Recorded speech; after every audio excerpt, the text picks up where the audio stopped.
Bonjour Michel Mochet, j'aimerais Bonjour. faire un point avec toi sur la conscience. Tu nous dis, donc tu es écrivain, orateur, animateur et plein d'autres choses encore. Tu nous dis, lors du dernier groupe échange du mardi, tu nous parles du corps familial, du corps social, mais aussi de la conscience et de l'étincelle divine qui est en chacun de nous. Est-ce que tu peux nous en dire plus? Alors tout ça, ça peut paraître contradictoire, bien sûr. Les matérialistes, ils disent comment s'il y a une étincelle divine, et pourquoi il y aurait des corps qui seraient là, c'est contradictoire. En fait, non, c'est pas contradictoire parce que tout est en fait en implication permanente. C'est-à-dire tout ce que j'ai vécu dans cette vie-ci, et tout ce que j'ai plus ou moins bien vécu, selon le cas, est toujours là pour me mettre en mouvement. Et à un certain moment, des choses m'encombrent ou m'empêchent vraiment de vivre, et je vais avoir un outil pour transformer ça, c'est la conscience. L'étincelle divine, elle est toujours là. Chaque individu de cette planète a reçu cette étincelle divine. Est-ce que on a une preuve de ça? C'est difficile d'avoir la preuve, mais en fait, chacun peut peut-être, en méditant, trouver ce qui se passe à l'intérieur et qui est inaliénable. Donc en fait, il y a dans chaque individu, et pas nécessairement dans le corps, un point lumineux, inaliénable, une étincelle divine qui fait que euh, j'ai tout mon temps pour me transformer. Ça peut durer des dizaines et des dizaines d'existences successives et des milliers d'années. Quelquefois, d'ailleurs, on peut avoir des réminiscences de périodes antérieures d'histoire où on se sent à l'aise, hein, comme si on y avait vécu. Alors, tout le monde a ressenti ça. Moi, je peux te dire que je suis arrivée dans le Gard et je ne sais pas pourquoi, je ne sais pas ce qui s'est passé. À un moment, quelqu'un me dit, quand même, faudrait que tu essayes de monter à cheval parce que dans le Gard, il y a, voilà.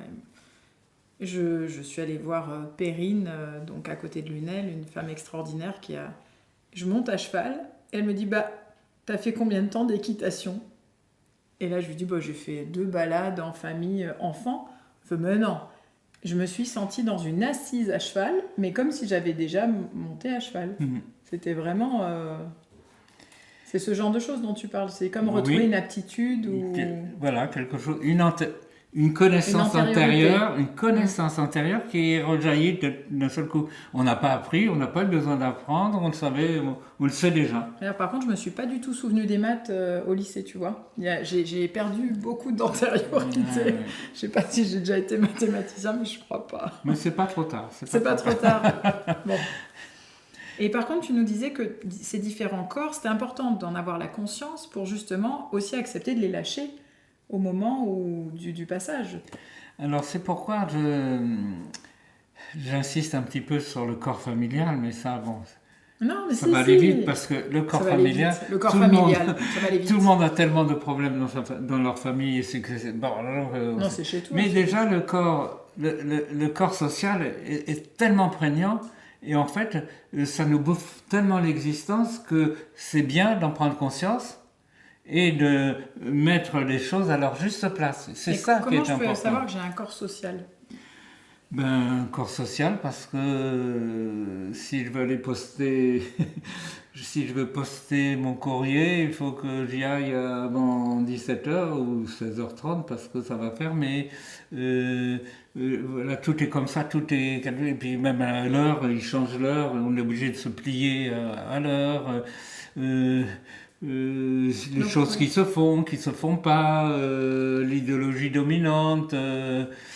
On s'habille comme ci, on s'habille comme ça. Alors c'est vrai que depuis quelque temps, il y a un certain nombre d'individus, d'êtres qui remettent un peu les choses en question, et d'autres qui ne les remettent pas du tout, qui veulent absolument revenir en arrière sans rien bouger de ce qui était très oppressant. C'est marrant. La société est très oppressante.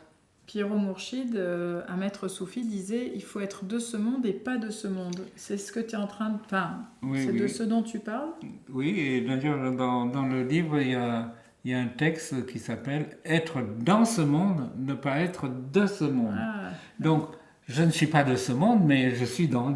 c'est ça. Et j'ai donc à agir et à faire dans ce monde. Ouais. Mais moi, j'agis dans ce monde en solidarité, en sympathie, en idée de service avec les autres, en fraternité avec les autres, non pas pour les exploiter, Oui, c'est regagner sa souveraineté, enfin reprendre conscience de la souveraineté, mais j'allais dire tous dans notre souveraineté. Ça veut dire qu'il n'y a plus de sujets liés au souverain. Voilà. Donc en fait, cette société est très contraignante et de plus en plus d'ailleurs, puisque on s'aperçoit que les gens sont de moins en moins dans leur vie. Donc s'ils ne sont pas dans leur vie, ils sont complètement oppressés par le monde extérieur, à tel point qu'il y a beaucoup d'individus n'ont plus même conscience qu'il existe un monde intérieur. Tout à fait. Et nous qui avons fait un peu de méditation, on sait que le monde intérieur est plus réel que ce monde extérieur qu'on reçoit comme ça. Spontanément, et qui tu nous est fermes imposé. les yeux. Spontanément, plusieurs fois déjà tout à l'heure, tu fermes les yeux quand tu te mets en Oui. contact. Et moi, j'ai Oui. plusieurs personnes, quand je leur ai proposé de fermer les yeux, elles m'ont dit « Mais ça m'angoisse parce qu'il n'y a plus rien. En fait, oui. » C'est... Bon, donc il faut commencer par là, leur tenir la main, leur dire vas-y, ferme les yeux, je te tiens la main. Donc vous voyez comment chacun est bloqué par quelque chose. Donc la peur de rien. Alors qu'est-ce qui est arrivé dans la vie de dans l'existence de cette personne pour que simplement fermer les yeux lui crée cette angoisse. Voilà, alors il faut qu'elle travaille là-dessus. Mais la conscience d'exister et d'avoir un monde intérieur, moi je suis parfois surprise parce que même parfois chez des enfants, je pense à un enfant qui me dit maman quitte ma chambre, papa vient me dire au revoir et quitte ma chambre, ma soeur quitte ma chambre, et du coup il n'y a plus personne dans ma chambre. C'est pas si simple d'avoir conscience. Alors je dis mais si, il y a quand même quelqu'un dans ta chambre. Donc moi je pensais à lui et il me dit ah bah oui il y a Doudou. Et je me dis c'est incroyable, il y a toujours de l'extérieur. C'est pas si simple même pour un enfant visiblement de construire son rapport à soi. C'est-à-dire que pour l'enfant il faudrait assez tôt l'amuser à visualiser les choses. De la vie spirituelle. Oui. Donc pour toi la vie spirituelle c'est pas après intérieur. le bac. C'est avant, c'est à l'école maternelle. À l'école maternelle. Oh, ça me plaît bien ça. Bon, bah alors tous... Mais en moyenne section. Ah Parce qu'avant, on leur fout la paix quand même. À bientôt sur Je suis né 3 fois.